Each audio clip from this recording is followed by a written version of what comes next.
¿Qué tal? Buenas tardes a todas y a todos. Vamos a empezar este diplomado de epistemología. Bienvenidas y bienvenidos todos. Ojalá este diplomado sea de su utilidad para el ámbito profesional y también para el ámbito académico. Vamos a ver diferentes sesiones el día de hoy y mañana. Vamos a ver las primeras sesiones que hablan de epistemología en general, la introducción, algunos datos importantes vamos a revisar y sobre todo, pues cuál es la finalidad, ¿no?, de este tema tan importante como es la epistemología. Ya después vamos a revisar la epistemología jurídica entre mis compañeras, compañeros y yo, pero bueno, el día de hoy me tocó a mí y mañana también. Yo soy Darío Mora Jurado, soy profesor investigador de la Escuela Judicial Electoral y bueno, ahí estoy siempre a sus órdenes, independientemente de este diplomado, estoy ahí a sus órdenes. Y aquí en la primera lámina que vemos, pues, está mi correo electrónico, soy darío.mora@te.gov.mx.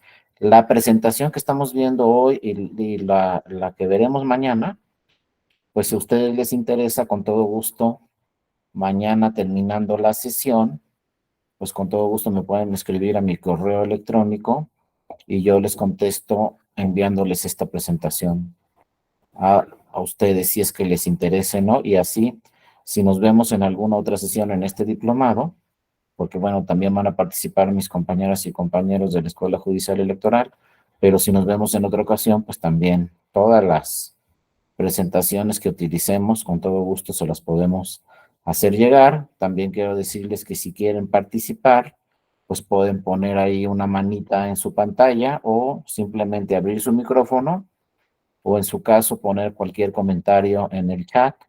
Las participaciones no son al final de las sesiones, sino en cualquier momento. Pueden participar en cualquier momento, abren su micrófono, ponen una manita ahí en la pantalla o si quieren hacer un comentario en el chat, pues también hacen cualquier comentario que estimen pertinente en el chat y con todo gusto lo revisamos.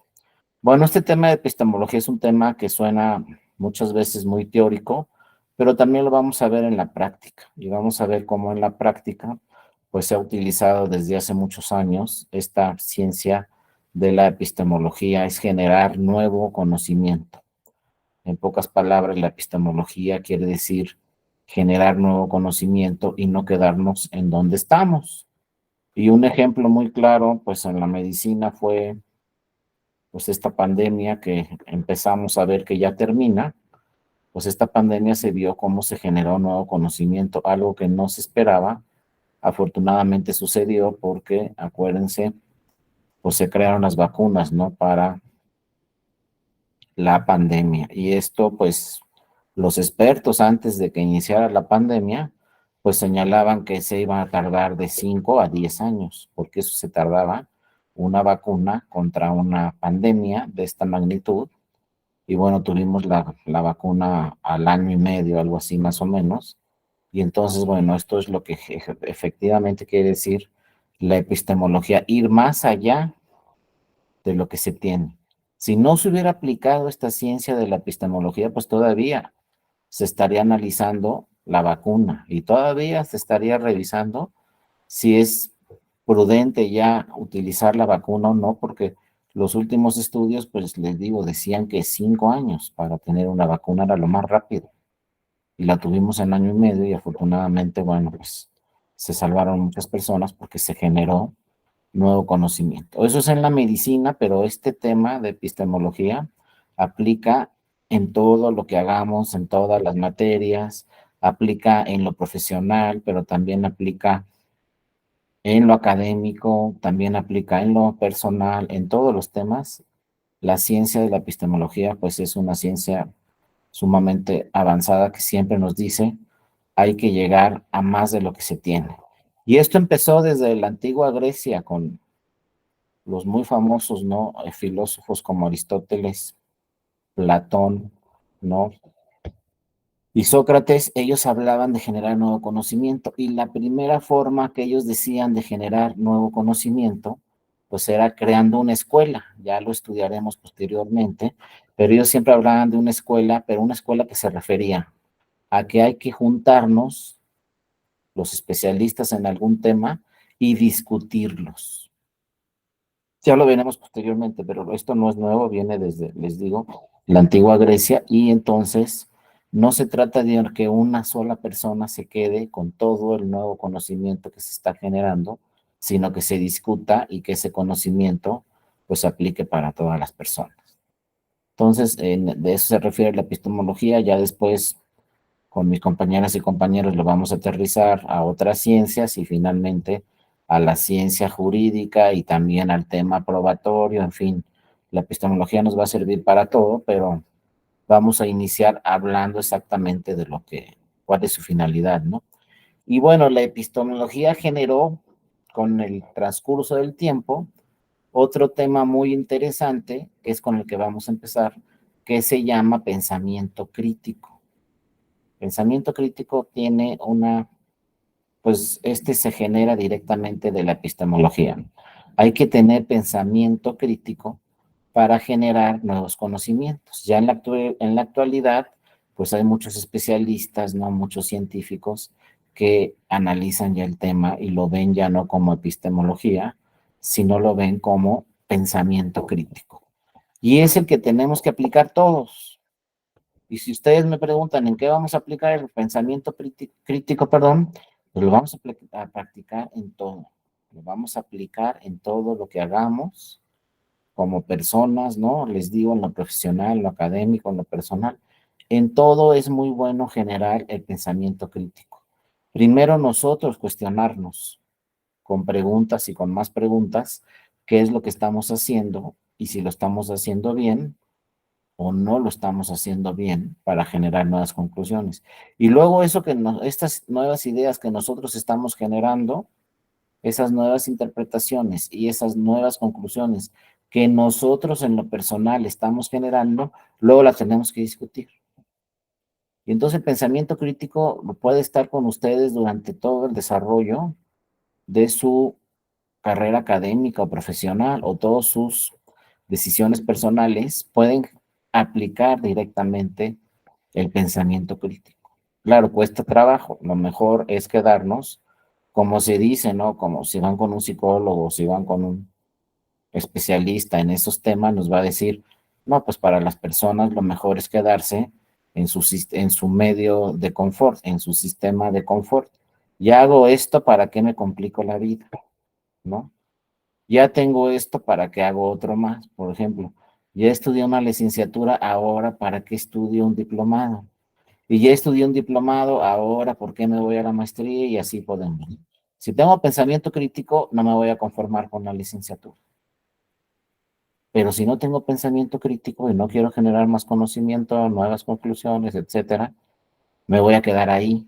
Entonces imagínense en la medicina que hubieran dicho todos los científicos, pues nos vamos a quedar ahí y no va a haber vacunas para la pandemia. Pues imagínense, ¿no? El pensamiento crítico necesariamente genera nuevo conocimiento. A veces estamos obligados a ese nuevo conocimiento. A veces es una decisión personal si vamos a generar ese nuevo conocimiento y esas nuevas conclusiones. Pero bueno, el objetivo del pensamiento crítico es, como lo dice aquí la definición, generar nuevas ideas para resolver problemas mediante interpretaciones e inferencias que arrojen nuevas conclusiones. Por ejemplo, si ustedes llegan a ser magistradas o magistrados, pues van a redactar sentencias, pero si tienen pensamiento crítico, cada vez van a tratar de perfeccionar esas sentencias, o acuerdos, o resoluciones, o en el área que se dediquen. Si dan clases, pues cada día van a tratar de perfeccionar su clase, o su materia, o lo que sea, ¿no? Y en cualquier ámbito, ese es el académico, pero también el profesional, si presentan una demanda, pues a lo mejor la segunda vez que presenten esa demanda ya la van a perfeccionar. Y entonces estamos hablando de pensamiento crítico. También en lo personal, ¿no? A lo mejor van al doctor y les dice, pues, ¿qué crees? Que estás alta o alto en los triglicéridos. Así dice el laboratorio y entonces tienes que ponerte a dieta y no sé qué. Si quieren generar un pensamiento crítico ustedes en lo personal, pues se van a poner a dieta y van a mejorar su salud. Si no quieren eso, y no tienen un pensamiento crítico, van a seguir igual, ¿no? Con el colesterol alto. Eso es hacernos cuestionamientos de todo. No, pues que me levanté a las 7 de la mañana. ¿Y por qué me levanté a las 7 de la mañana? ¿Y por qué no fue a las 6 o por qué no fue a las 8? Ahí está el cuestionamiento y es de lo que hablaba Sócrates y Platón y Aristóteles y otros filósofos de la antigua Grecia. Hay que cuestionarnos para llegar a nuevo conocimiento, a nuevas ideas, para perfeccionar lo que ya tenemos. Imagínense que las sentencias del Tribunal Electoral fueran las mismas que hace 20 años, pues se seguirían redactando sentencias de 900 páginas. Ahorita entren a la página del Tribunal Electoral, revisen cualquier sentencia y van a ver que hay sentencias de 8 o 10 páginas. Ya las largas son de 50. Pero métanse a las sentencias de cuando se creó el tribunal hace 25 años, es más, hace 20 años, y se van a encontrar sentencias de 900 páginas. Pero el pensamiento crítico fue perfeccionando la necesidad de hacer documentos más sencillos, más claros. Si ustedes revisan en este momento una sentencia, pues ya el lenguaje ciudadano, hay pocas palabras en latín y si hay palabras en latín, pues explica lo que quiere decir esa palabra que está en latín, pero van a encontrar muy pocas palabras en latín en una sentencia. Las de 20 años estaban llenas de palabras en latín, que luego la ciudadanía no entendía y entonces uno pensaba que las sentencias iban dirigidas a las abogadas y a los abogados. Y en materia electoral una sentencia va dirigida a toda la sociedad, porque afecta a toda la sociedad. Nada más imagínense que se anule una elección en un estado de una gobernatura. ¿A quién afecta que se anule la elección de una gobernatura en un estado? Pues a todas las ciudadanas y ciudadanos de ese estado. Y entonces pues tienen que entender la redacción de esa sentencia. Y si es de 900 hojas, pues de una vez les digo, nadie va a leer las 900 hojas. Estoy casi seguro. Por ahí habrá 2, 3 personas que lean las 900 hojas, pero nadie más. Acuérdense cómo son las litigantes y los litigantes. Luego se van al final, a ver, gané o perdí. Pero leer las 900 páginas quiero ver, ¿no? Entonces, poco a poco, los tribunales han ido perfeccionando eso, haciéndose cuestionamientos. Oye, ¿está bien 900 páginas? ¿O le vamos bajando? Y luego, segundo cuestionamiento, ¿pero por qué son 900 páginas? Y entonces, ¿dónde viene la solución? Son 900 páginas porque traemos todo lo que dice la demanda a la sentencia. Traemos todo lo que dice el tercero interesado a la sentencia. Traemos todo lo que dice la autoridad responsable a la sentencia. ¿Y por qué lo hacíamos ahí, así? Ah, la respuesta era, porque tenemos 100 años haciéndolo así. Ah, pues entonces ahí nos quedamos. Si incorporamos esta figura del pensamiento crítico, entonces, pues nos vamos a hacer la pregunta, y tienen que estar todo lo que dice la demanda, y tiene que estar, pues ahí está el expediente, no se lo van a robar. En el expediente está la demanda, en el expediente está el escrito del tercero interesado, en el expediente está el escrito de la autoridad o el informe de la autoridad responsable. Pues, ¿por qué lo tenemos que llevar a la sentencia? La sentencia es solamente resolver el asunto. Entonces fue trabajando eso y luego, ojo, nunca se les pase en todo, no nomás en el derecho, sino en cualquier otra materia. En el derecho comparado, pero en cualquier otro, hay que ver qué está pasando en otras partes del mundo. Porque a lo mejor decimos, en México somos los mejores del mundo, pero ¿por qué estás diciendo eso? Hay que ver si estamos bien, si estamos mal y si estamos regular. Por ejemplo, en este tema de la redacción de sentencias, pues en el tribunal empezamos a revisar, a ver, los tribunales europeos, de cuántas páginas son sus sentencias. No, pues que la Corte Europea de Derechos Humanos y que el Tribunal Europeo, Tribunal de Justicia Europeo, pues sus sentencias son de 30. Y nosotros redactando sentencias de 900 páginas. Pues algo estaba pasando en Europa con México. Las de Estados Unidos, pues vean las sentencias de la Suprema Corte de Estados Unidos también. Entonces, porque en México teníamos 900 páginas, entonces poco a poco se fue revisando. Entonces, el derecho comparado o compararnos con otra cosa es muy importante para saber si estamos bien, si estamos mal, si estamos regular, si hay que generar nuevo conocimiento y si hay que discutirlo. Nunca se les pase tampoco el tema de la discusión, se tiene que discutir porque a lo mejor nosotros creemos que todo está muy bien y damos por seguro que todo está muy bien y de repente cuando empezamos ese tema a discutirlo, a ventilarlo con otras personas, pues nos damos cuenta que estamos incurriendo en un error o en varios errores. Pero si no lo discutimos, lo que ustedes quieran, pues así se va a quedar, ¿no? Y no vamos a generar nuevo conocimiento. Por ejemplo, si no queremos ir a hacernos un análisis de sangre, pues no vamos a saber si estamos, no, yo estoy perfecto. ¿Cuántas personas dicen, acuérdense, yo me siento perfecto? Pues te sientes perfecto. Si no te haces un análisis, no vas a saber, y a lo mejor con la sorpresa que te haces el análisis y saliste algo en alguna cosa, ¿no? Colesterol o glucosa, lo que ustedes quieran. Entonces, pues, si queremos mejorar nuestra salud, pues le tenemos que entrar al asunto. Lo mismo si queremos mejorar nuestra vida profesional o nuestra vida académica, lo que sea, tenemos que y discutirlo. No nos podemos quedar solos con esa idea. Era lo que decía Sócrates claramente en la antigua Grecia, no, es que hay que formar una escuela, reunirnos y discutir los temas. Porque mientras cada quien tenga su propia idea, pero no se discutan estas ideas, no vamos a generar nuevo conocimiento y no vamos a generar ciencia. Ya lo veremos después. Pero ¿cuántos años todas las personas aquí en la Tierra decían que nuestro planeta, la Tierra, era plana? Y todos tenían la idea y la seguridad, ¿no? Que la Tierra era plana. Si no empiezan las discusiones y se revisa y se genera nueva ciencia, etcétera, pues ahorita a lo mejor en este momento seguiremos pensando que la Tierra es plana, pero pues ya fue generándose nuevo conocimiento, nueva ciencia, y pues nos dimos cuenta, ¿no? Que la Tierra no es plana. Pero eso fue por discusiones que se hacían desde hace mucho tiempo. Antes a lo mejor no avanzaba la tecnología y si la Tierra era redonda o plana, pues quedaba en discusión, pero no había forma de comprobarlo, no había evidencia, pero fue generándose nueva tecnología para buscar esa evidencia, nueva ciencia, y se llegó y se obtuvo la evidencia, ¿no? Pues de que la Tierra no era plana, sino era redonda, y así en la medicina, en cualquier parte. Entonces el pensamiento cuando hablemos de epistemología, tenemos que hablar de este tema que ya lo utilizan en todo el mundo, pero en realidad, pues este pensamiento crítico, les digo, desde la antigua Grecia está ahí la discusión. Si no generamos discusión, no vamos a saber nunca si estamos bien o estamos mal. Y entonces estos especialistas también que hablan ahora del pensamiento crítico, pues también nos dicen, bueno, hay que ser pensadores críticos todas las personas, pero tenemos que cumplir con una serie de requisitos. No es tan sencillo. No cualquiera puede ser un pensador crítico.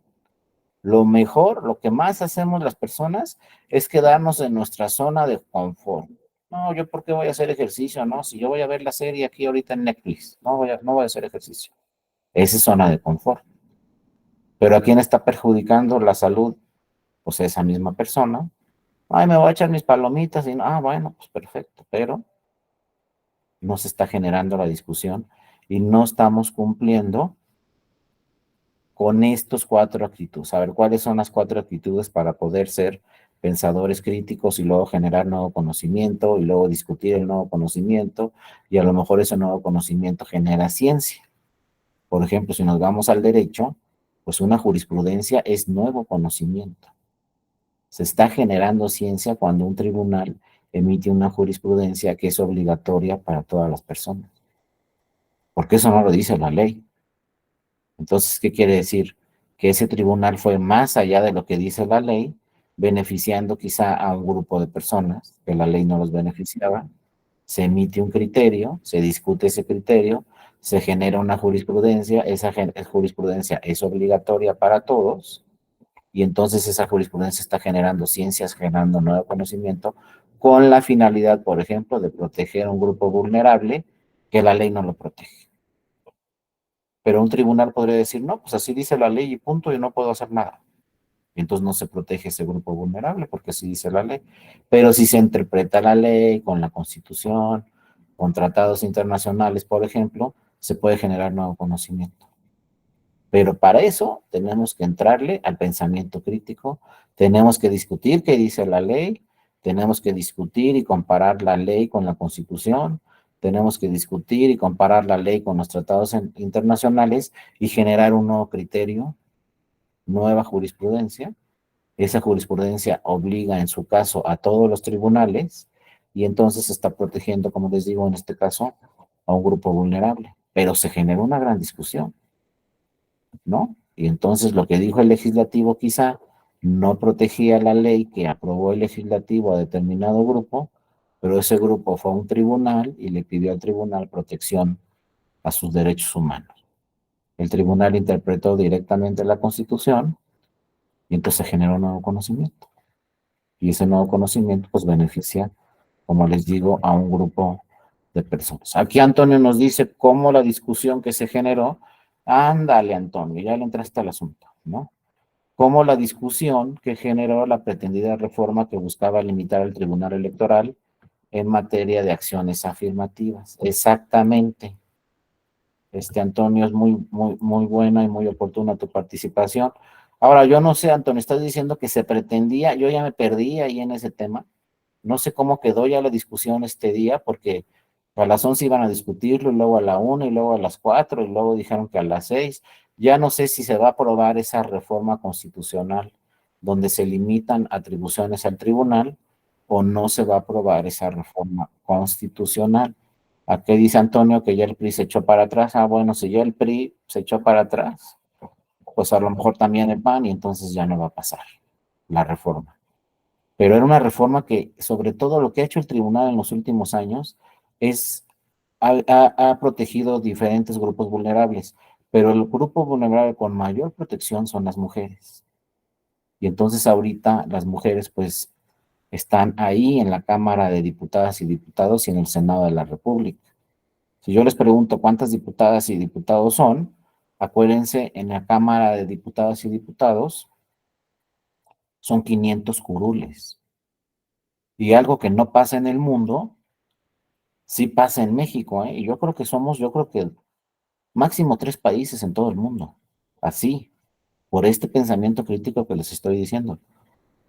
3 países en el mundo que pueden decirlo así directamente, en el Parlamento de mi país o en el Congreso de mi país, la mitad de los curules son de mujeres. Busquen todas las democracias más avanzadas en el mundo, la que quieran, Estados Unidos, Canadá, Alemania, Reino Unido, Francia, la que quieran, busquen, y no hay 50% de legisladoras.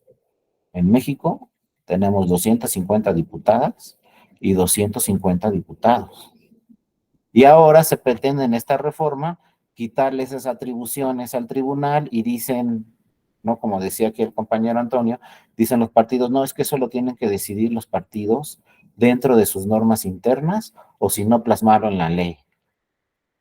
Y bueno, ahí tienen toda la razón los partidos, lo tienen que decidir ellos dentro de sus normas internas o plasmarlo en la ley, pero si no lo hacen, tienen 20 años que no ponen no ponían dentro de sus decisiones internas, no decían 50% de mujeres. Pasaron 20 años y no lo plasmaron y no lo hacían. Luego lo vamos a plasmar en la ley, pues pasaron 20 años y tampoco lo plasmaron en la ley. Entonces, sí se entiende que eso lo debe hacer un partido, quizá en sus normas internas, o el Poder Legislativo lo debe plasmar en la ley. El problema es que cuando llegan los casos al tribunal, no está plasmado en la ley, no están en las normas internas de los partidos, no acatan ese principio de paridad de género los partidos y no cumplen con las cuotas. Entonces, durante 20 años el tribunal les dijo, ahora va a ser el 30 y tiene que ser el 30. Luego les dijo, ahora va a ser el 40 y impugnaron y dijeron, no puede ser el 40 porque en la ley hay una excepción que dice, ¿no? Me acuerdo, todavía eso fue en el 2011. Hay una excepción en la ley que dice, si los militantes de los partidos políticos escogen a las candidaturas para senadurías y diputaciones, entonces no aplica el 40%.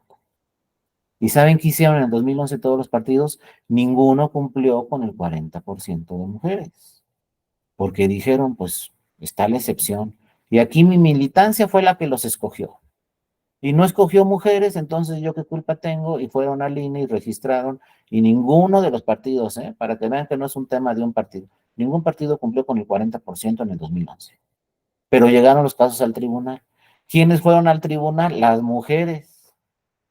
¿Y qué le dijeron al tribunal? Oye, tribunal, mis partidos no están cumpliendo con el 40%. Y luego llegaron los hombres que estaban registrados por sus partidos y le dijeron al tribunal, es que tribunal ve la ley. La ley dice que hay una excepción y que esa excepción dice que si la militancia me escogió no se tiene que cumplir con el 40%. Pero por otro lado, la misma ley decía, se tiene que cumplir con el 40%. Entonces, algo que no pasa en otros países del mundo, en México sí. ¿A qué me refiero? Contradicciones en la misma ley. Por un lado le dicen al partido, tienes que registrar 40% de mujeres en diputaciones y senadurías, y por otro lado le dicen al partido, pero si los escoge la militancia en procedimientos internos democráticos, entonces ya no aplica ese 40, porque fue la militancia, ¿no? Entre comillas, la que los escogió.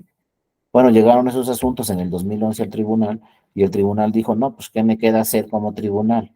Pues revisar qué norma es conforme a la Constitución y revisar qué norma es conforme a los tratados.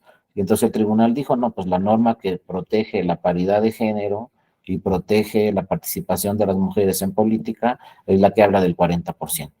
La excepción que dice que si son procedimientos internos democráticos no aplica el 40%, esa excepción es una norma que no es conforme a la Constitución. Y esa excepción es una norma que no es conforme a los tratados. Entonces, en ese año, fíjense, estamos hablando más de 10 años, en el 2011 el tribunal emitió una sentencia y le ordenó a todos los partidos políticos registrar 40% de mujeres.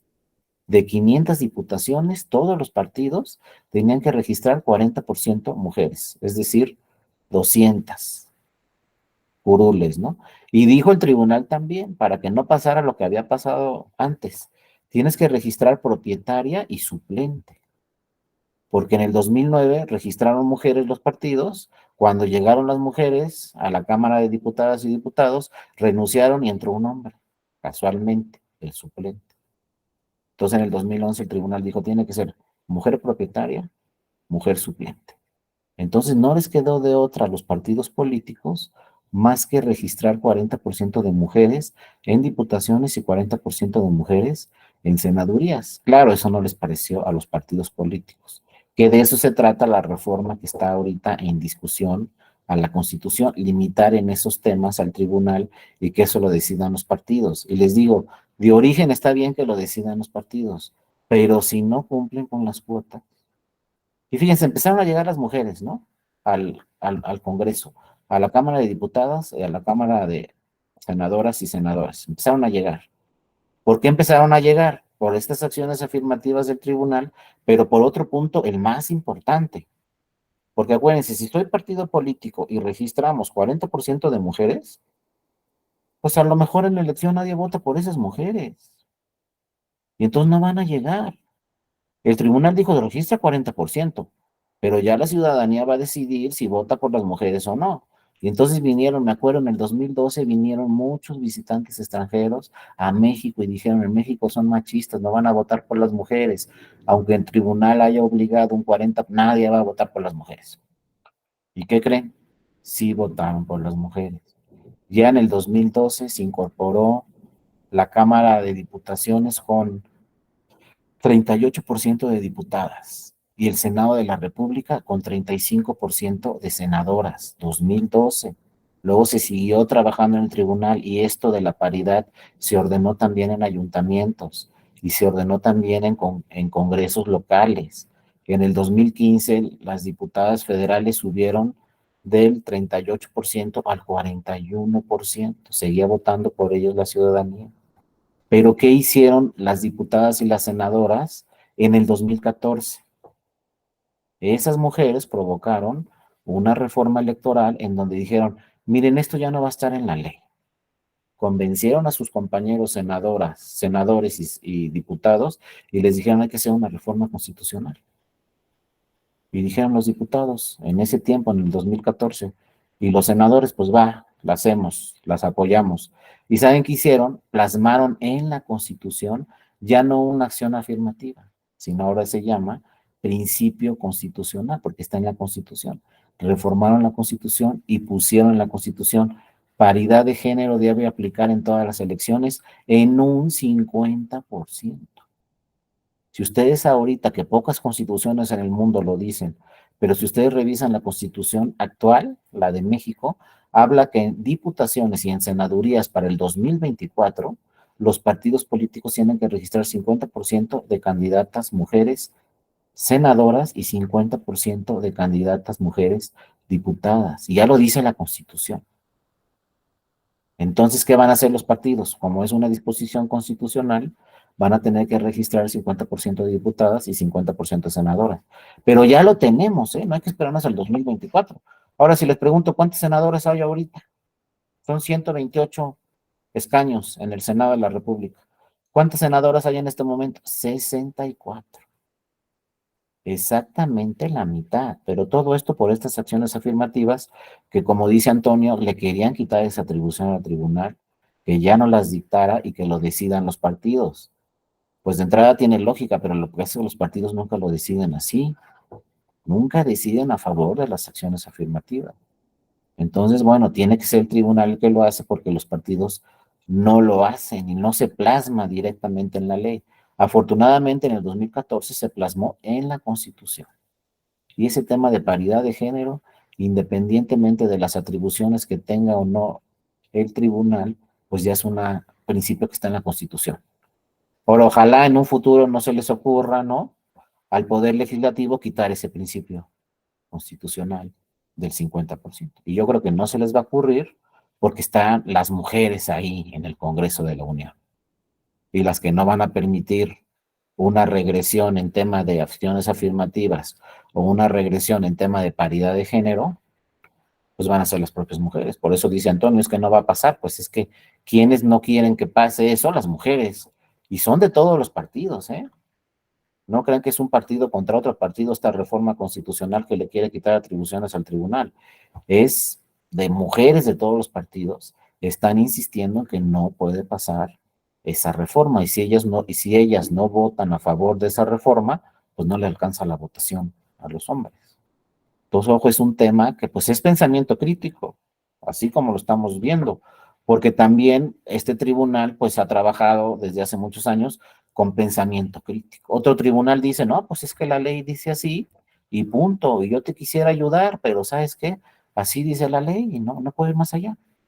Pero el tribunal dice, no, así dice la ley, pero la Constitución dice otra cosa, y los tratados internacionales dicen otra cosa, y yo me voy a ir hasta la Constitución, y me voy a ir hasta los tratados internacionales para proteger este grupo vulnerable. Unos son las mujeres, otros son las personas con discapacidad, otros son los adultos mayores, ¿no? O las personas de la diversidad sexual, que ahora dicen que se les debe decir con otra orientación sexual, bueno, lo que sea, pero el tribunal ha protegido a todas esas personas. Y ojo, no lo hace de oficio. Llegan las personas y le dicen al tribunal, oye, aquí no hay acción afirmativas para las personas con discapacidad. Debe haber un grupo de personas que representen a todo este grupo de personas vulnerables, es decir, debe haber diputadas y diputados y senadoras y senadores con discapacidad, porque ¿quiénes mejor saben cuáles son los problemas que tiene una persona con discapacidad? Pues la propia persona con discapacidad. Entonces tienen que estar ahí representando a ese grupo, o también las personas que pertenecen a comunidades indígenas. El tribunal en diversas sentencias desde hace 20 años ha dicho debe haber distritos indígenas. ¿Eso qué quiere decir?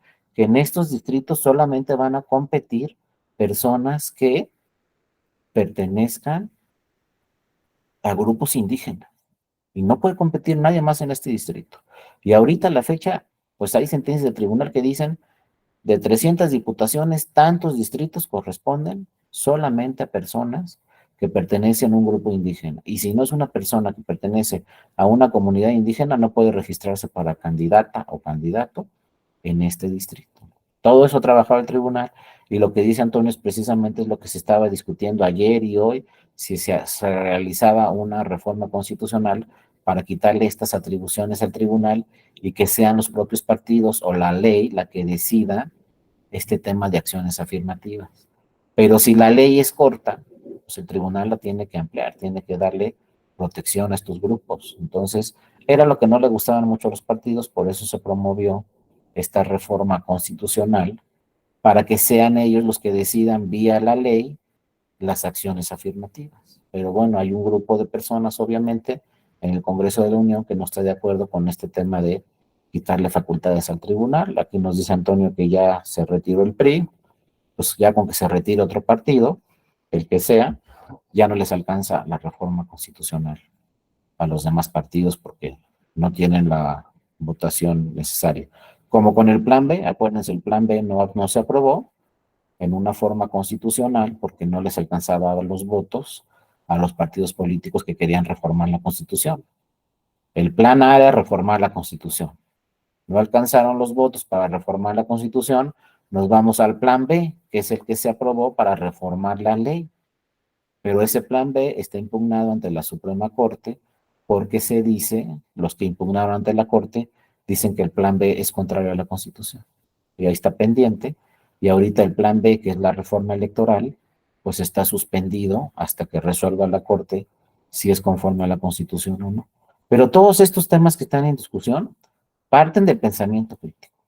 Eso nos debe quedar claro, porque si no hubiera pensamiento crítico, pues yo aplico la ley. Y si la ley dice, por ejemplo, muchos se defendían y decían, oye, es que aquí en mi estado la ley no dice que debe haber una acción afirmativa para personas con discapacidad. Entonces yo partido no estoy obligado a registrar a ninguna persona con discapacidad, porque la ley no me obliga en mi estado y punto. Pero el tribunal les contestaba, bueno, la ley en tu estado efectivamente no te obliga, pero la Constitución dice que hay que proteger los derechos humanos de todas las personas. Entonces hay que todas las personas tienen derechos políticos y que todas las personas tienen derecho a participar. Entonces, si no hay ley en tu estado, lo que le decía el tribunal al instituto de ese estado es crear los lineamientos para que los partidos se obliguen por lo menos a registrar a una persona. No les digo que muchas quizá, pero una candidatura que sea para una persona con discapacidad. Entonces eso luego no les gustaba mucho porque decían, pero ¿por qué lo dice el tribunal? No, que lo diga la ley. Y si no lo dice la ley, pues entonces no lo registramos. Y así sucedía, pero el tribunal ordenara, ¿no? Tienes instituto que crear los lineamientos y aplicar esta acción afirmativa. Y luego decía el tribunal, y si no lo hace ese instituto, entonces lo va a hacer el Tribunal Electoral del Estado, va a crear la acción afirmativa y se va a registrar una persona con discapacidad. Y si no lo hace el Tribunal Electoral del Estado, pues lo va a hacer acá el Tribunal Electoral Federal. Porque el que llegó al tribunal era una persona con discapacidad, que nos decía, oye, yo tengo toda la vida que quiero ser candidato a diputado o a diputada y nadie me registra. Y entonces, bueno, esas son las personas que llegaron al tribunal y se fueron abriendo poco a poco las acciones afirmativas. Pero ojo, necesitamos pensamiento crítico de todos los actores políticos. Las diputadas y los diputados tienen que tener pensamiento crítico, ¿no? Las magistradas y los magistrados también, los ministros de la Corte, las ministras también, y quienes están en sus equipos, porque acuérdense que cuando se hace una sentencia, ¿quién hace la sentencia? ¿Quién la redacta? Pues la secretaria o el secretario de estudio y cuenta. Después la revisa la magistrada o el magistrado. Pero todo el equipo tiene que tener pensamiento crítico. No es tan sencillo. Y ojo, en México no estamos acostumbrados. Les digo, nos encanta nuestra zona de confort, como ahorita los partidos. Mi zona de confort es que yo lo decida, no que me lo ordene un tribunal. Y eso es lo que querían hacer, quitarle atribuciones al tribunal para ellos tomar la decisión directa. Pero esa es zona de confort.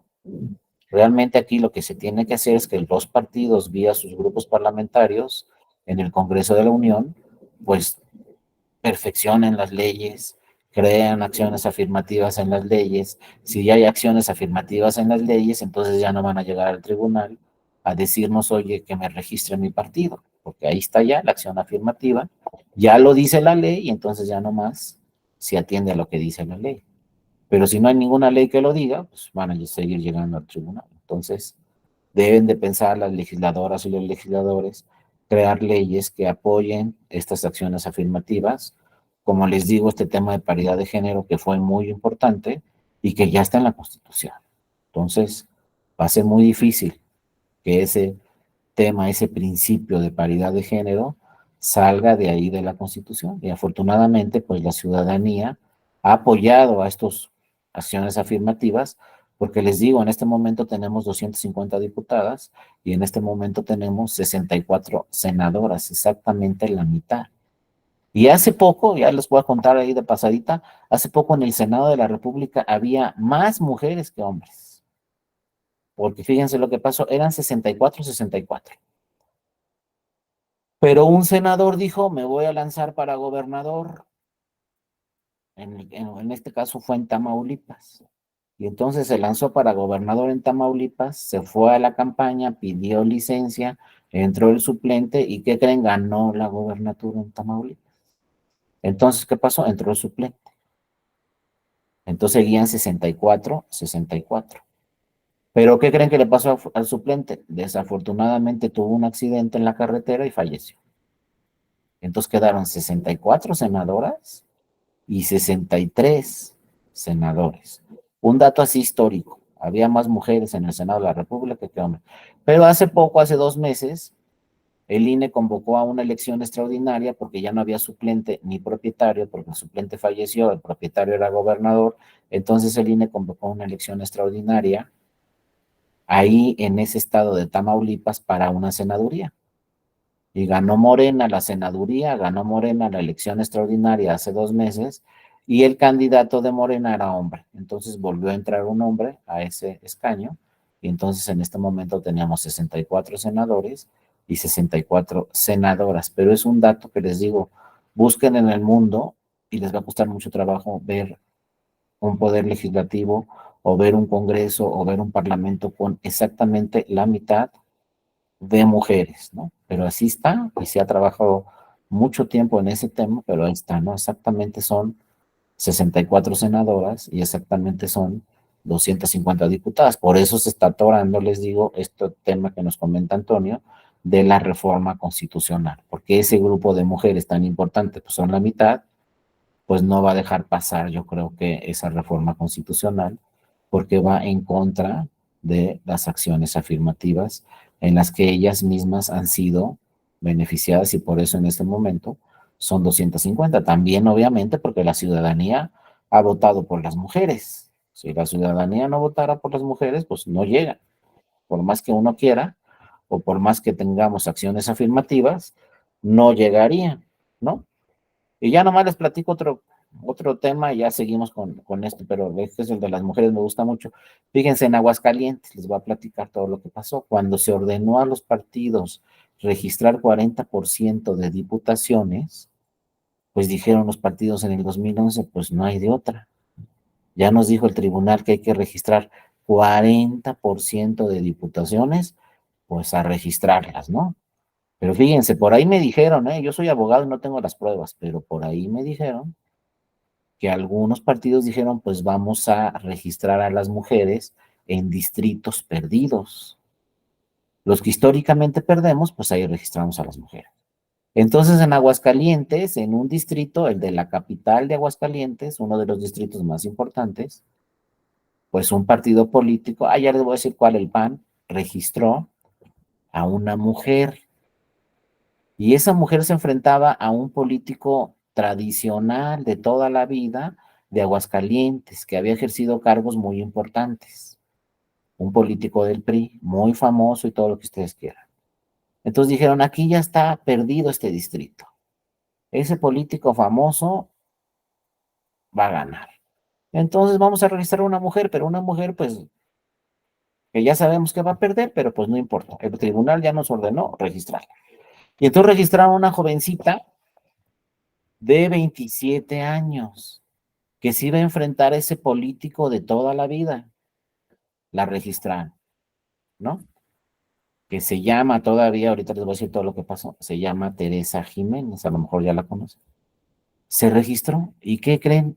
La ciudadanía votó por esa jovencita de 28 años y no por el político de toda la vida y ganó la Diputación Federal.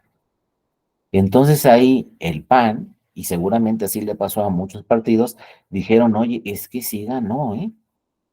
Pensamos que iba a perder, todas las encuestas decían que iba a perder, y ganó, y ahora es diputada federal.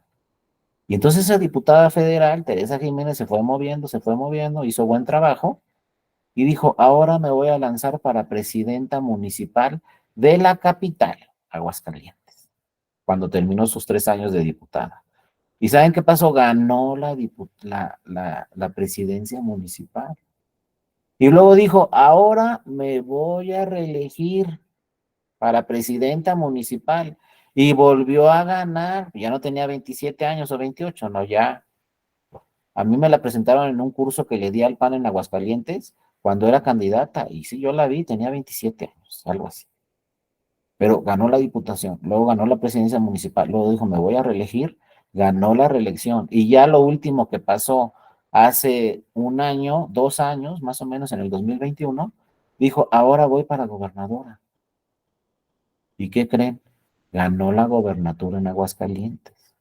Y Teresa Jiménez es la actual gobernadora de Aguascalientes, que no tiene todavía 40 años, tiene menos de 40 años, y es la gobernadora. ¿Pero a qué me refiero? El tribunal ha dictado diversas sentencias que hablan de paridad de género, pero no es suficiente.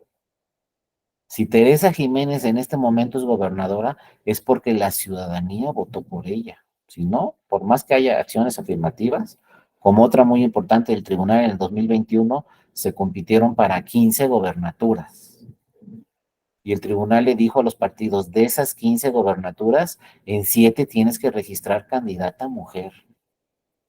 Pues claro que no les pareció, pero ¿cómo? ¿Por qué el tribunal me va a ordenar que de los 15 estados en 7 tengo que registrar mujeres? Pues para favorecer la paridad de género. Pero ¿qué creen? Ganaron las mujeres las elecciones, como este caso de Aguascalientes. Se compitió para la gobernatura y ganó nuevamente. Teresa Jiménez es la actual gobernadora. Pero además, ¿qué creen? Un dato ahí, ya con esto terminamos del tema de paridad de género, pero un dato importantísimo en Aguascalientes, que yo no sé si en otra parte del mundo haya sucedido, pero en México sí, ya sucedió y nunca había sucedido. En la elección esta que ganó Teresa Jiménez para la gobernatura, se imprimió la boleta de la gobernatura, todas eran candidatas mujeres, todas en la boleta. No había forma de que ganara un hombre porque todas eran candidatas mujeres. ¿Y ahora qué creen que está pasando en el Estado de México? Solo hay 2 candidatas, las 2 son mujeres, otra boleta donde solo están compitiendo mujeres. Y pues va a ganar una en el Estado de México. Entonces ya sabemos que de Coahuila y del Estado de México, pues en el Estado de México va a llegar una gobernadora este año, mujer, porque los partidos dicen, no, pues si ganan las elecciones, pues hay que registrarlas y ganan las elecciones. Y ahorita las 2 candidatas muy importantes del Estado de México, que por cierto yo vivo ahí y voy a votar en este 4, pues va a ser mujer la que gane. Pero todo esto se trabajó, ya se los dije rápido en un resumen, pero esto se trabajó durante 20 años y ahora la reforma constitucional dice es que hay que quitarle atribuciones al tribunal para que no nos esté ordenando cuántas mujeres tenemos que registrar y en gobernaturas. Y luego, ¿saben qué pasó? Que el tribunal que hace poco emitió una sentencia también muy importante donde dijo la próxima presidenta del INE, así como lo oyen, tiene que ser mujer. Y en todos los partidos dijeron, oye, pero ¿cómo? No, pues sí, ese es otro principio, no se llama paridad, se llama principio de alternancia. Si tenemos presidente, pues lo que sigue es presidenta. Y si tenemos presidenta, lo que sigue es presidente. Entonces, ¿qué pasó? Pues que dijo el tribunal, sabes que en la convocatoria tienes que abrir el cargo para presidenta puras mujeres. Le dijo a la Cámara de Diputados y Diputados, aquí la presidencia deben de competir puras mujeres, deben de registrar las que quieran competir para ser consejera presidenta, puras mujeres. Y en todos los partidos les llegó la sentencia al tribunal, a la Cámara de Diputadas y Diputados y dijeron, bueno, pues ya, ni modo, hay que acatarla. Y pues ahorita en este momento tenemos una presidenta del INE, porque no había de otra, iba a ser mujer. Ahora, los partidos no se pusieron de acuerdo en la última etapa era registrar una quinteta de todas las que compitieron, quedaron 5 en una quinteta. Entonces, de esas 5, la Cámara de Diputados y Diputadas tendría que decidir cuál iba a ser la presidenta. Pero dice la ley, Si no se deciden, si no se ponen de acuerdo los partidos políticos en su votación para elegir a una de las cinco, entonces esto se va a insaculación. Como no se decidieron por ninguna de las cinco, un partido decía uno, otra, empezó la discusión, no llegaron a un acuerdo, entonces se tuvo que ir a insaculación. Y entonces en la insaculación, ahí en la Cámara de Diputados, que se celebró como a las 2 de la mañana, ahí enfrente de todos, una sesión pública, pues sacaron el papelito y dijeron, de estas cinco, la ganadora es esta y es la presidenta actual del INE. Pero obviamente en los cinco papelitos, las cinco eran mujeres. No había otra forma. Entonces todo esto pues ha generado pues algún problema ahí en el Poder Legislativo que de alguna forma dicen, bueno, ¿por qué no los tiene que decir el tribunal? No, yo se los digo así nada más, se los tiene que decir el tribunal porque no lo dice la ley. Y los que tienen que aprobar leyes favoreciendo acciones afirmativas, pues es el Poder Legislativo. Pero si no lo hace el Poder Legislativo, pues lo tendrá que hacer el tribunal, porque la Corte tiene atribuciones en materia electoral, pero solo para declarar la invalidez de la ley. O sea, si yo no estoy de acuerdo con la ley que aprobó el Poder Legislativo, voy a la Suprema Corte y la Suprema Corte puede decir, esta ley es inconstitucional. Y la echa para atrás, no tiene validez, pero no está la acción afirmativa ahí. Ya la acción afirmativa le toca al tribunal, donde el tribunal le dice al instituto o le dice al OPLE o a cualquier autoridad, ¿sabes qué? Pues tienes que registrar aquí mujeres o tienes que registrar personas con discapacidad o tienes que abrir distritos para personas que pertenecen a comunidades indígenas, etcétera, etcétera, ¿no? Entonces todo esto es lo que se ha generado, este tema que dice Antonio muy bien, que pues dijeron, ahora vamos a quitarle atribuciones al tribunal para que ya no nos esté dando esas órdenes en sus sentencias y seamos nosotros, Poder Legislativo, el que lo decida. Y se entiende lógico. El problema es que el Poder Legislativo nunca lo decide. O sea, este es el problema, ¿no? Tenemos 20 años donde tiene que ser vía acciones afirmativas, vía sentencias de tribunal. Si la ley dijera, vamos a incorporar estos grupos vulnerables a las candidaturas, pues no habría ningún problema. El problema es que ellos llegan y dicen, oye, aquí en mi estado no me quiere registrar ningún partido y no sé qué y no sé cuánto. Y entonces, bueno, se tiene que abrir ahí la acción afirmativa. Y bueno, donde no hubo acción afirmativa, pero también avanzamos mucho, pues fue en la Suprema Corte de Justicia de la Nación, que ahí lo decidieron los propios ministras y ministros, pero por primera vez en la historia de nuestro país, tuvimos que llegar hasta el 2023 para tener una presidenta de la Suprema Corte de Justicia de la Nación. Y eso es en temas políticos, pero también tenemos que ir avanzando. Yo espero que en un futuro podamos hablar de la rectora de la UNAM, porque ¿dónde está? La estamos esperando, ¿eh? Pero van a ver que va a llegar, porque no es un tema nacional de México, es un tema universal en todo el mundo, pues ya se están tomando las posiciones que les debíamos desde hace muchísimos años a las mujeres. Y van a ver que cada vez van a escuchar más el tema, la presidenta de tal país y la presidenta de tal país, y así vamos a seguir avanzando en esos temas, porque nos los dice, fíjense, además, las propias universidades nos los están diciendo. Acuérdense, hace 50 años iban a la Facultad de Derecho, ¿cuántas mujeres había? A la de cualquier escuela, ¿eh? Yo que soy de Colima, vayan a la Facultad de Derecho de Colima y pregúntenle ahí al director de la Escuela de Derecho, de la Facultad de Derecho, ¿quiénes se reciben más en el 2022, hombres o mujeres? Y les va a contestar, en el 2022 se recibieron más mujeres que hombres de abogadas. Pues ahí está empezando, ¿no? Empezamos desde la escuela. Se están recibiendo más abogadas que abogados a nivel nacional. Entonces, bueno, pues eso luego va a permear en todos los cargos privados, públicos o lo que sea, pues que cada vez tenemos mujeres, pues que han atendido esto que empezamos a platicar, del pensamiento crítico. A lo mejor una mujer hace 80 años decía, no, pues es que no hay senadoras, entonces ni para qué le hago la lucha. O no hay diputadas, ¿para qué le hago la lucha? O no podemos votar porque o sea, hasta pena me da decirlo, ¿no? Pero en los 40 todavía no podían votar las mujeres. Ahí empezó a manejarse ese tema y fue vía pensamiento crítico. A nivel nacional, todavía en Yucatán, antes, empezaron a votar las mujeres en temas de ayuntamientos, pero seguía la resistencia y seguía la resistencia y seguía la resistencia y tuvimos que llegar pues a los 40, 50, para que empezaran a votar las mujeres, y luego que fueran senadoras, y luego que fueran diputadas. ¿Cuándo tuvimos la primera gobernadora? 1979. Hasta 1979 tuvimos la primera gobernadora que, pues les presumo, fue de Colima, ¿no? Y hizo muy buen papel desde mi punto de vista. Cada quien tiene su punto, pero para mí fue muy buena gobernadora, hizo muy buen papel, atendió muy bien lo que no se había atendido, el tema de niñas, niños y adolescentes.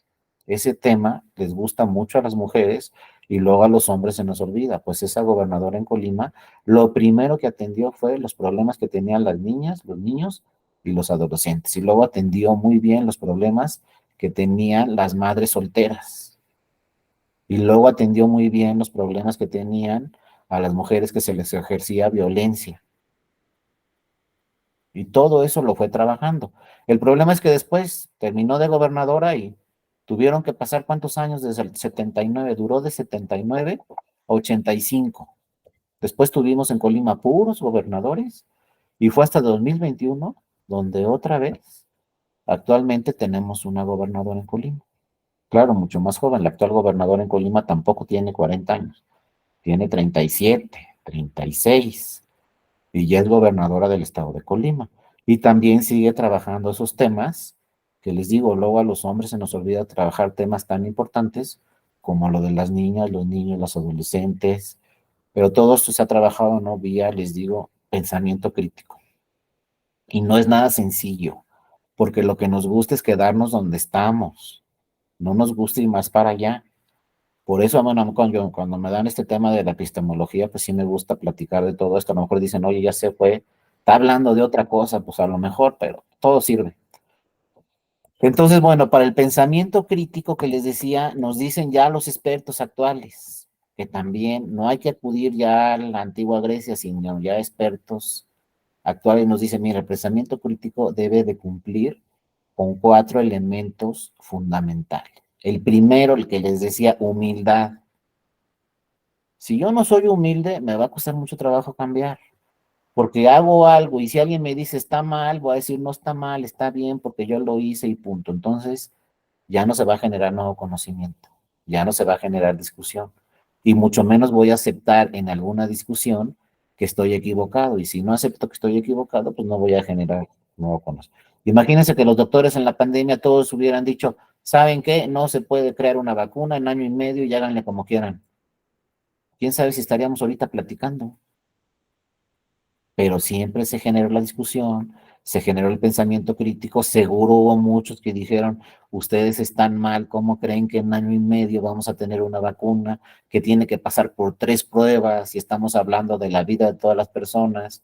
Si duramos 10 años en crear una vacuna, ¿cómo creen que en año y medio lo vamos a hacer? Pero los pensadores críticos dijeron, no, pues no nos queda de otra y hay que lanzarnos y a ver, no, que se van a morir muchas personas y que con las vacunas se va a morir todo el mundo, pues se fueron al pensamiento crítico y lo lograron, ¿no?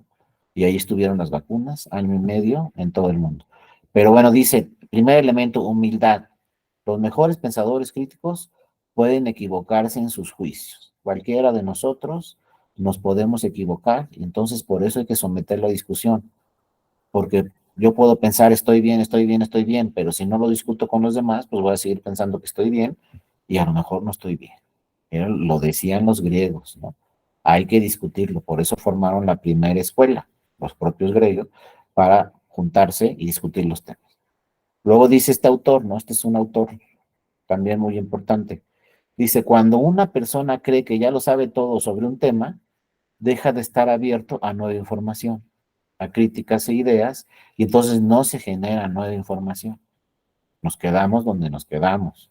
No vamos más para allá porque no hay nueva información. Imagínense también la ingeniería automotriz. El primero que dijo, voy a hacer un auto eléctrico, todo lo que le han dicho. Ya me imagino todo lo que le dijeron. Cuando dijo, aquí va a haber un coche sin motor y sin transmisión automática. A lo mejor muchos ya no me están entendiendo, pero él dijo, va a haber un coche sin motor de gasolina y sin transmisión automática. Va a ser eléctrico. Y ya me imagino. Y ahorita ahí los vemos en la calle. Yo espero que pronto los veamos más baratos porque están recaros, ¿no? Pero ya están ahí. y no necesitan gasolina, no tienen motor, no tienen transmisión automática, no necesitan aceite, etcétera, ¿no? Pero eso también es pensamiento crítico. A alguien se le ocurrió y lo empezó a trabajar y lo empezó a trabajar y van a ver que en 20 años ya van a ser poquitos los de gasolina y todos van a ser eléctricos. Bueno, también una de las actitudes más importantes que se deben de adoptar a la hora de realizar juicios críticos, pues es la humildad. Tenemos que ser humildes y cuesta mucho trabajo, pero tenemos que ser humildes, porque siempre vamos a oír, no, pues es que yo soy el magistrado. Yo una vez estaba en una ponencia y mis compañeros me dijeron, mi compañera, es que no le digas al magistrado porque se va a enojar. Si le dices que está equivocado, se va a enojar. Y yo me quedé pensando y dije, pues me la juego. No, y te va a correr, ¿eh? No, me la juego. Y le dije, oiga, ¿sabe qué, magistrado? Es que aquí yo veo este tema. Y se me quedó viendo, ¿no? Y me dijo, esto va a generar una discusión con los otros magistrados. Y no me gusta mucho discutir, pero te voy a hacer caso. Y entonces fue, lo platicó con los otros magistrados y dijeron, pues se discutieron y todo lo que ustedes quieran, pero salió la reunión y yo dije, pues aquí hay de dos, ¿eh? Me va a decir, pues qué bueno que me dijiste, ¿sabes qué? Pues vete buscando otro trabajo, ¿no? Y no me dijo, no, pues ¿sabes qué? Sí los convencí y vamos a resolver así. Y entonces ya dije, no, pues es que hubiera sido peor que no le hubiera dicho nada, ¿no? Y seguían en el error, y a lo mejor el error ya era yo pues dije, pues a ver qué sucede. Pero no, pues es que ni siquiera yo, a mí se me ocurrió. Yo estaba en una sala regional y era un criterio que ya había resuelto la sala superior. Entonces yo nomás les dije, es que la sala superior ya dijo esto, magistrado. Entonces, si nosotros decimos una cosa distinta aquí en esta sala regional, pues va a llegar allá y entonces nos van a revocar la sentencia. Entonces, por eso se quedó pensando el magistrado y dijo, bueno, vamos, les voy a comentar, a ver, dame la resolución de la sala superior, el recurso de reconsideración, no sé qué, aquí está, y ya fue a la discusión y dijo, no, pues sí, si ya lo dijo la sala superior, mejor nos vamos en ese sentido, porque si no, nada más nos van a revocar la sentencia. Pero ningún secretario quería decirle porque se iba a enojar, ¿me entienden o no? Hay que, luego hay que jugársela en determinados casos, pero sí con determinada prudencia, ¿no? Pero hay que ser humildes, tampoco yo lo inventé, yo simplemente le dije al magistrado, es que ya lo resolvió aquí la sala superior y mira, aquí está la sentencia. Y ya es todo. Pero bueno, ¿no? Ya después cualquiera magistrado o magistrado, lo que sea, jefe, jefa, se va a quedar agradecido con esa persona porque pues le dijo, ¿no? ¿Sabe qué? Hay que revisar este tema y ya. No, que se ha resuelto así durante 20 años, pues es que esos 20 años ya cambiaron. Y eso es en todo, ¿eh? Ya les dije, los coches. ¿Cuántos años tienen los coches de gasolina? Pues más de 100. El coche más vendido en el mundo fue el Volkswagen. Ahorita, si uno sube hacia un Volkswagen y va a decir qué pasó aquí, suena el motor, no frena, contamina, no sé cuántas cosas, pues ya cambió. Y fue el coche más vendido en el mundo. Y cuando se inventó fue un gran invento, pero tenemos que seguir transformándonos y seguir avanzando y seguir avanzando y seguir avanzando. Pero tenemos que ser humildes en todo y nos vamos a equivocar porque perfecto o perfecta no es nadie. Entonces, como dice aquí el autor, de esa manera la persona continuará aprendiendo de todas las situaciones que se encuentren para reforzar sus ideas o para cambiarlas. ¿Qué es lo que más trabajo nos cuesta siempre? Cambiar nuestras ideas, y más si son ideas que tenemos desde hace 20 años, como esto que les decía, pues las sentencias tenemos 80 años haciéndolas de 900 páginas. Entonces, bajarle de 900 a 20 pues costaron 20 años en el tribunal. No crean que fue de un día para otro, pero se fue trabajando, qué le quitamos, qué le ponemos, cómo la hacemos más clara, cómo la hacemos más concreta. Se trabajó en 20 años y ahorita entra en una sentencia del 2023 y va a tener 8 páginas, 10 páginas, 20 páginas. Si es una muy importante de un asunto muy largo, a lo mejor va a tener 50 páginas. Ya no se van a encontrar nunca una de 900 páginas. Y todos están de acuerdo, magistradas y magistrados, pero así se están trabajando todos los temas y esto es lo que nos dice la epistemología. Si queremos ir más allá, pues tenemos que generar nuevas ideas y nuevos conocimientos. Luego, apertura a las críticas, así lo dice directamente también este autor, ¿no? Alejandro Rodríguez. Hay que ser aperturarnos a las críticas.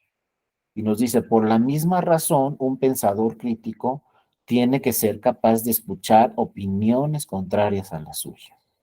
Y ahí empieza la discusión, ¿no? Ahora, ojo, no quiere decir que tenga razón el que da la otra opinión contraria. Lo que nos decían en la antigua Grecia es discútelo, ¿no? Tú vas a discutir tu posición, la otra persona va a discutir su posición, pero el mensaje es discútelo. No te quedes nada más con tu posición sin escuchar las demás opiniones. Y ojo, las opiniones de todos.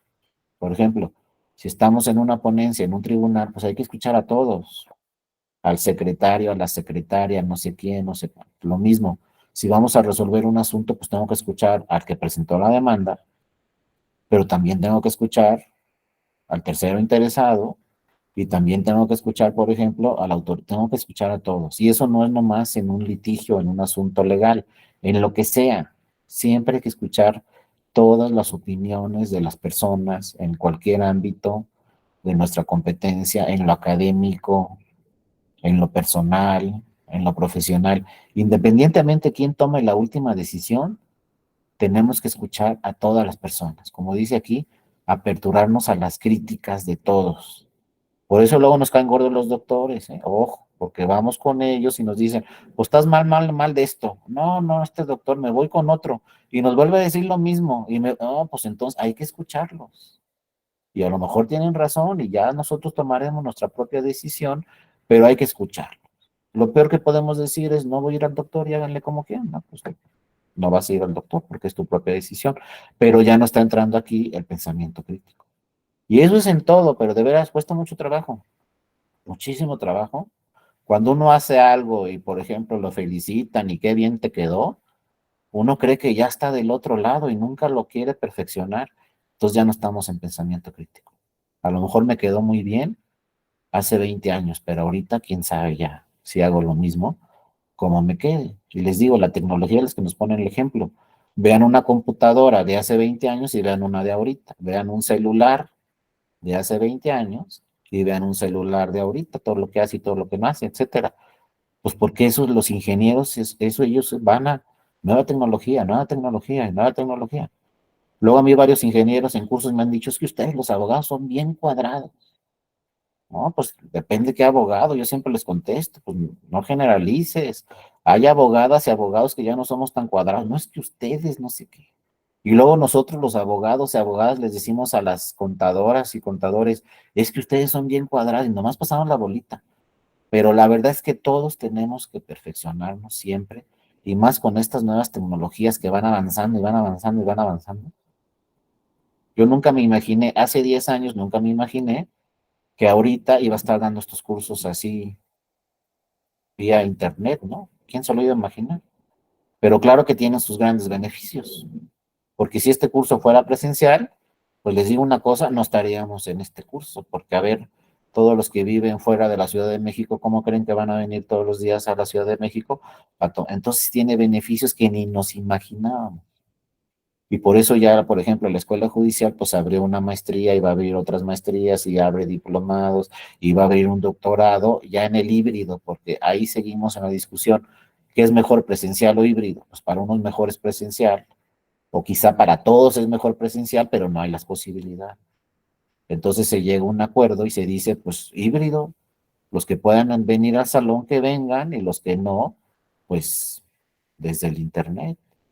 Pero todo eso son por discusiones que se van generando poco a poco. Y dicen, no, no, no podemos decirles a todos presencial, pero hay gente que quiere presencial, pero no puede la presencial. Entonces ya se están abriendo grupos y ya se están abriendo cursos, así con el sistema híbrido. Los que puedan ser presencial, pues que vengan al salón, y los que no puedan ser presencial, pues que lo vean vía internet y participen y todo, ¿no?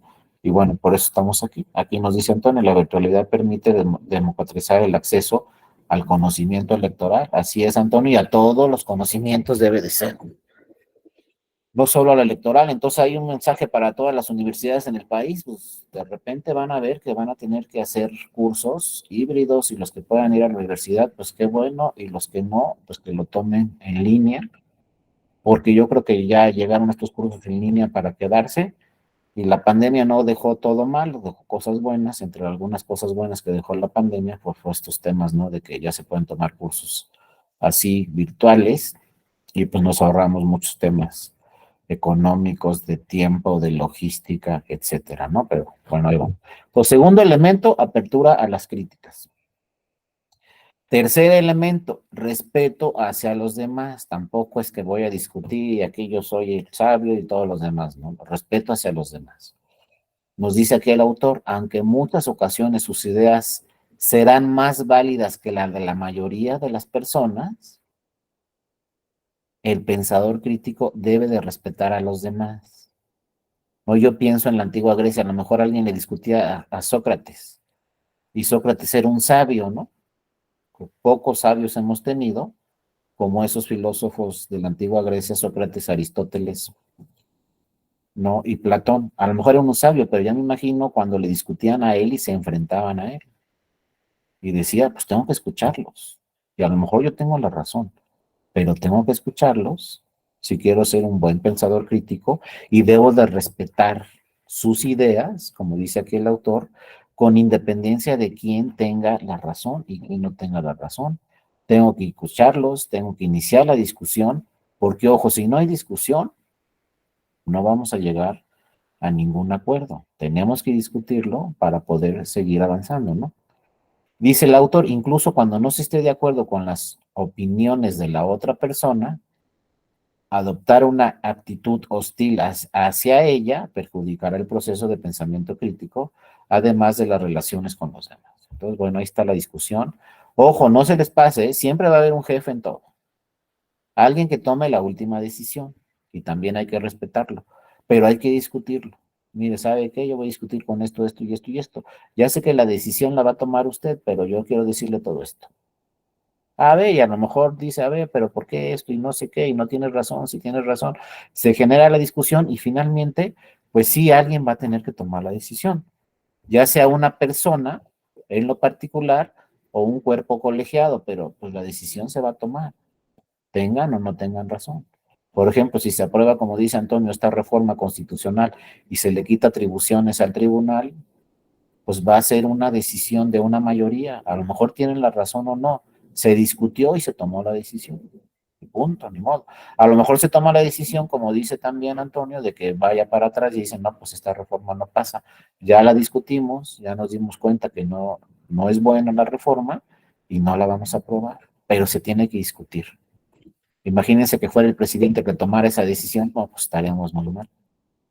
Y no lo discuta con nadie, pues estaríamos peor. Está el cuerpo legislativo, están nuestros representantes y pues la mayoría es la que va a decidir, pero en muchos casos puede ser que tenga razón la minoría.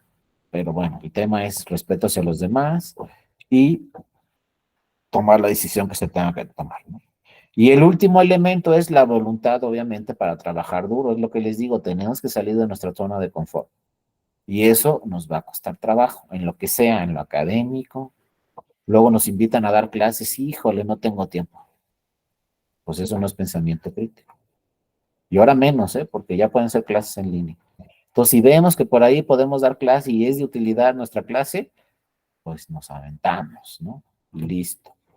O lo que sea, yo pongo ejemplos, pero ustedes no sé bien a qué se dediquen, pero a lo que se dediquen, pues simplemente piensen si en algo pueden aplicar el pensamiento crítico o no, para beneficio en primer lugar de ustedes y en segundo lugar, pues de los demás, en lo que sea, ¿no?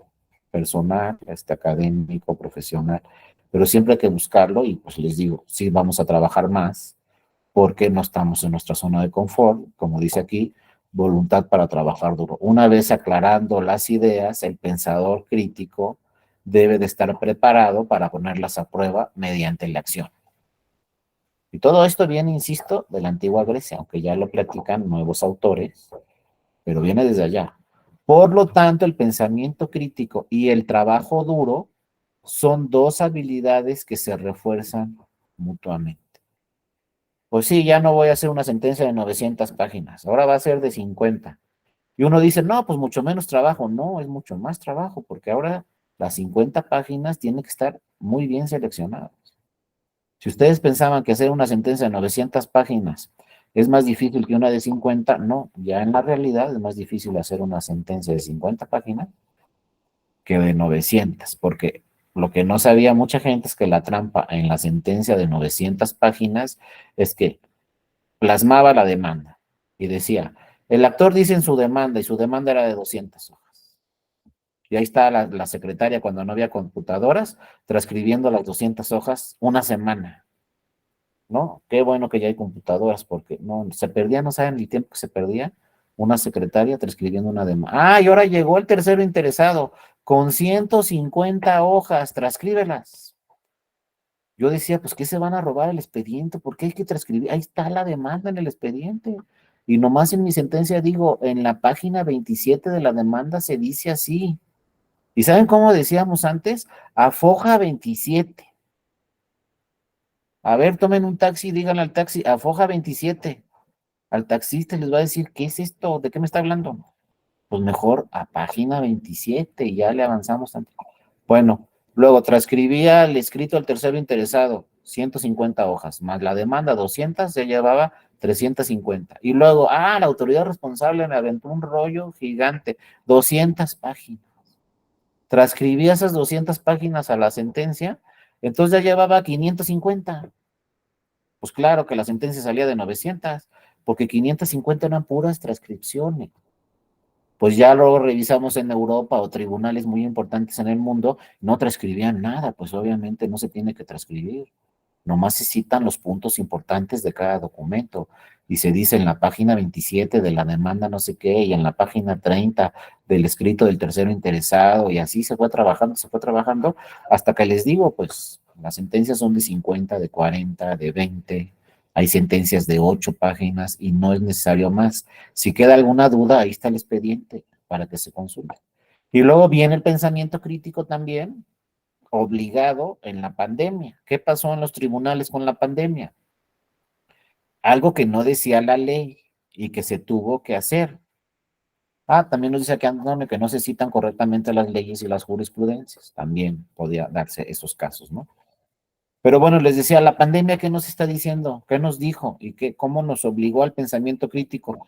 Que todos, de repente dice la Secretaría de Salud, nadie puede ir a ningún lado, nadie puede salir, nadie puede ir a los tribunales. Y entonces de repente los tribunales dijeron, ¿y entonces qué? ¿Se van a afectar los derechos de todas las personas? ¿Se van a suspender? ¿Qué vamos a hacer? Y entonces era un tema legal contra un tema de salud.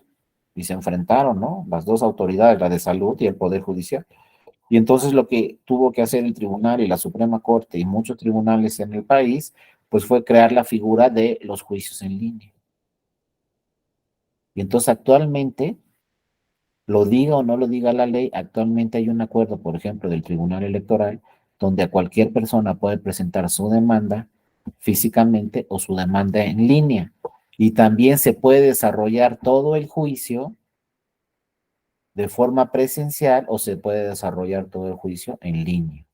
Eso ya está y también fue algo, un acuerdo que emitió muy importante la Sala Superior en 2020 y luego en 2021 y actualmente ahorita cualquier persona, cualquier promovente que va al tribunal sabe que lo puede hacer en línea, todo el juicio lo puede llevar en línea o sabe que lo puede hacer presencial. Están las dos posibilidades, pero fue también generando pensamiento crítico. Porque un tribunal lo primero que hubiera dicho hace 50 años, se los puedo asegurar, es que la ley no habla de juicios en línea. La ley no me lo permite y entonces no puede haber juicios en línea. Pero los litigantes decían, oye, pero no puedo ir al tribunal. Pues ni modo, yo no sé qué hubieran dicho los tribunales hace 50 años.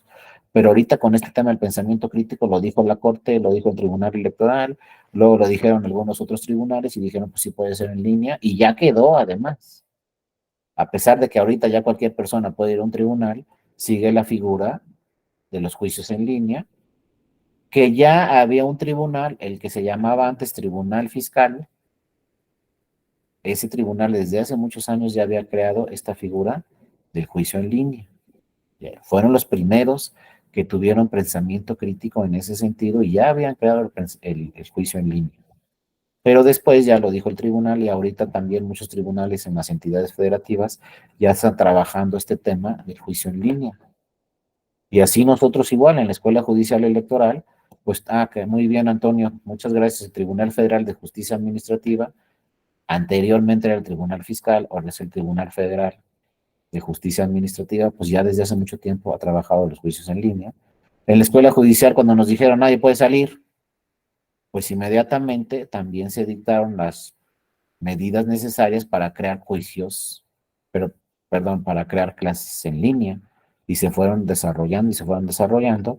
Y créanme que rompimos récord en 2020 y 2021, porque como toda la gente estaba en su casa, pues todos se inscribieron a los juicios en línea. Entonces teníamos juicios y juicios y juicios, y más juicios y más juicios. Los primeros que abrimos se inscribieron 3,000 personas. Y le dábamos curso a 3,000 personas al mismo tiempo. Imagínense. Ya después se fue desarrollando, ya muchos ya habían tomado los cursos, otros no, se abrieron más temas y poco a poco fue evolucionando, ¿no? Y ahora ya obviamente son mucho menos alumnos, porque los expertos nos dicen que un salón debe ser con pocos alumnos, pero bueno, al principio todos se inscribieron y nos sorprendió muchísimo de cuántas personas se inscribieron. Había también talleres donde eran autoejecutables y el alumno entraba al taller, revisaba unas lecturas, contestaba unas preguntas y se sacaba automáticamente su calificación. En esos talleres autoejecutables, que todo lo tenía que hacer el alumno, pues también se inscribían 3,000 de repente. Y nosotros nada más teníamos que revisar pues las tareas que mandaban y la calificación era en automático. De repente al final de cada materia salía ahí un cuestionario que contestaban y salía automáticamente su calificación, pero nosotros éramos asesores de todas estas personas por si tenían dudas sobre el tema del curso. Y se escribían 3,000.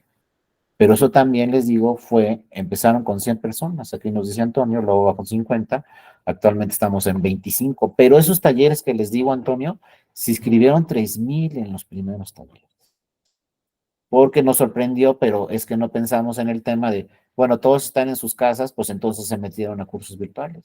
Y así todas las universidades en el país empezaron a crear cursos virtuales y después nada más quedaron los virtuales y ahorita estamos revisando en las universidades del país, están viendo si ya no hacen híbridos o sí. Ahorita ya la mayoría de las universidades exigen lo presencial, pero van a ver que vamos a terminar en el híbrido. Yo creo que lo mejor es que terminar en el híbrido, que haya cursos presenciales, que haya cursos virtuales, pero sobre todo los más importantes serán aquellos donde se pueden hacer las dos cosas, tenerlo presencial y tenerlo virtual al mismo tiempo. Nada más que eso también es muy costoso, tener un salón que se lleve la clase presencial, pero automáticamente en ese salón también se lleve la clase en línea, que ya algunas universidades así lo manejan y tienen ahí la pantalla con sus alumnos en línea y también tienen abajo sus alumnos de forma presencial y todos pueden interactuar, ¿no? Pero es un sistema nuevo que se está incorporando, que yo creo que en el futuro ahí vamos a terminar. Y está muy bien porque, pues acuérdense cuánto tiempo nos ahorramos simplemente por un curso en línea que antes pues ni nos imaginábamos que fuera a existir. Y todo esto, pues todos estos temas tienen que ver con lo mismo, ¿no? Pensamiento crítico, generar nuevas ciencia, en fin, aquí nos dice Antonio también, las casas de la cultura de la Suprema Corte regresaron a eventos presenciales, ya no hay eventos en línea como en la pandemia. Pues a ver, ahí también tendríamos que revisar ese tema, porque, por ejemplo, si a mí me interesa un curso muy importante que está dando la Casa de la Cultura con sede en Oaxaca, Oaxaca, y si me interesa, y estoy en la Ciudad de México, pues sí sería bueno que ese curso se transmitiera también en línea, o no sé, grabarlo de alguna forma, que sea presencial, pero que quede grabado ahí, y si alguien lo quiere ver posteriormente, lo pueda ver. Acá en la Escuela Judicial Electoral del Tribunal, pues muchos cursos se graban en YouTube y entonces luego cualquier persona en cualquier momento se puede meter a YouTube y revisar ese curso que se dio o esa conferencia o esa plática. A lo mejor no necesariamente que sea al mismo tiempo, pero primero se dé presencial, pero quede grabado para que lo pueda consultar cualquier persona posteriormente, ¿no? Como las sesiones públicas de la Corte y del Tribunal son en vivo, pero después cualquiera las puede consultar vía internet posteriormente si les interesa algo de esa sesión que se transmitió en vivo, públicamente, presencialmente, pero que también quede grabado. Es decir, la tecnología van a ver que poco a poco nos va a ir dando ideas y además poco a poco va a ser más barata la tecnología y se van a poder llevar a cabo todas estas interacciones entre alumnos, etcétera, ¿no? Pero bueno, fíjense, estos son los 4 elementos. Entonces, fíjense, no crean que vimos tanto, hoy vimos 4 láminas hablando de la epistemología, la introducción, y es que luego yo ahí me distraigo, ya ven que me distraje un poco ahí con la paridad de género, y si luego me preguntan otra cosa, me van a volver a distraer, pero ahí les platico ahí lo que se nos ocurra, porque es un tema, fíjense, la epistemología es un tema muy teórico, entonces luego nos podemos cansar, y más si es así en línea, entonces hay que tratar de ver casos prácticos, de llevarlo a la realidad, de tomar en cuenta algunos temas, otros no, discutirlos, etcétera. Pero la verdad es que aquí en la Escuela Judicial Electoral lo que queremos es que este curso sea de su utilidad, sea, como dice Antonio, con más plática, con más reflexiones, y no le podemos quedar mal a Platón, Aristóteles y Sócrates que dicen hay que discutirlo, ¿eh? Entonces aquí todos tienen que participar, todas tienen que participar. En su momento, cuando ustedes lo estimen pertinente, pueden participar con su micrófono o poniendo ahí algunos datos en el chat, ¿no? Pero bueno, la epistemología, en esta lámina nos vamos a quedar el día de hoy. Mañana ya empezamos a ver temas teóricos así directamente como este de la epistemología, la calidad del conocimiento. Vamos a ver exactamente qué es la epistemología, de qué se trata, pero en realidad, ¿no? Como nos dice aquí la lámina y estos autores muy importantes nos dicen, para la epistemología la epistemología es una reflexión sobre la producción de disciplinas científicas y el conocimiento científico. Van a ver como siempre todos los autores nos van a decir, la epistemología es una ciencia que trata de generar nuevo conocimiento, pero científico, nuevo conocimiento científico. Ya si arribamos directamente al tema teórico de la epistemología, nos dice hay que generar nuevo conocimiento científico, porque muchas veces se puede generar nuevo conocimiento, pero a lo mejor no es cierto. Y eso ya lo van a ver con otros compañeros míos o compañeras, lo van a aterrizar, por ejemplo, con en qué estamos cayendo en estos tiempos en las redes sociales. Luego creemos que las redes sociales están generando nuevo conocimiento y puede ser que en alguna red social nos den una información nueva que genera nuevo conocimiento, pero dice la epistemología debe ser científico. A lo mejor eso que nos están diciendo en la red social es falso. Entonces no es nuevo conocimiento y mucho menos científico. Si ustedes buscan en internet o en redes sociales por ahí, hay un grupo de personas, fíjense, que están diciendo que la Tierra no es redonda, es plana. Entonces podríamos decir, ay, no, es nuevo conocimiento científico. No, porque la etimología dice debe ser científico, es decir, debe de comprobarse. Y entonces vamos a tener muchas veces nuevo conocimiento, pero hay que ver si es verdadero ese nuevo conocimiento o si es falso ese nuevo conocimiento. Entonces hay que tener mucha idea de ese nuevo conocimiento y revisar si es verdadero, revisar si es falso. Bueno, ya lo veremos mañana. Por lo pronto, hoy terminamos con esta reflexión y les digo, recuerden muy bien, mi correo electrónico es darío.mora@te.gov.mx, ahí estoy a sus órdenes. Las láminas que vimos hoy y las que vamos a ver mañana, que son algunas más, si ustedes quieren, como se los dije, mañana me escriben a mi correo electrónico terminando la sesión y en cuanto tenga oportunidad yo les hago llegar a esta presentación. Y si nos vemos en alguna otra sesión en este diplomado o en alguna otra sesión en algún otro diplomado, pues ya también saben que todas las láminas que vean conmigo, yo con todo gusto se las hago llegar inmediatamente que terminamos de revisarlas. Bueno, no sé si tuvieran alguna duda, alguna otra participación, algún tema sobre el diplomado. Si no, pues ahí estoy. Gracias a ti, Natalia, gracias Antonio, ¿no? Gracias a Arturo, también a Ernesto, a Patricia, a Daniel, Elbitz, también muchas gracias por tu atención. Muchas gracias, Patricia, Cristian.